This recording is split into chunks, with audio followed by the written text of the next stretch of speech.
Old సిటీలో మాత్రం బాదుపూర చిన్న ఒక ఫ్లైఓవర్ ఇనాగ్రేట్ చేయడానికి ఓవైసీ బ్రదర్స్ ఒక పక్కకు అన్నను ఒక పక్కకు తమ్ముని కూర్చోబెట్టుకొని వెకిలి మాటలు మాట్లాడతాం. ఏమని?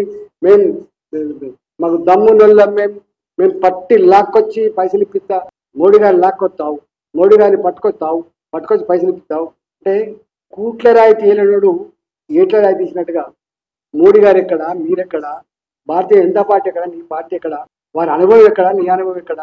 మాట్లాడేటప్పుడు ఇట్లనే అంతకుముందు కూడా బీఆర్ఎస్ పార్టీకి ఇట్టే మాట్లాడు. మోడీ ఏం ముఖం పెట్టుకొని తెలంగాణకు వస్తాడు? పోస్టల్ వేసిండ్రు, ఏమైపోయింది చూసిండ్రు. ఇవాళ నీవు కూడా అదే పని చేస్తున్నావు. ఢిల్లీకి పోతావు, అపాయింట్మెంట్ అడుగుతావు, ఆ మంది దగ్గరికి పోతావు, ఈ మంది దగ్గరికి పోతావు, ఇది కావాలంటావు, అది కావాలంటావు. ఇక్కడికి వచ్చేమో ప్రగల్భాలు పలుకుతూ ఉంటావు, ఉత్తర కుమారి ప్రగల్భాలు పలుకుతున్నావు. ఇదంతా కూడా తెలంగాణ ప్రజల హృదయాల్లో రిజిస్టర్ అవుతా ఉంది. మర్చిపోకు. దీనికి అంతా తప్పకుండా మూల్యం చెల్లించక తప్పదని చెప్పి హెచ్చరిస్తా ఉన్నాం.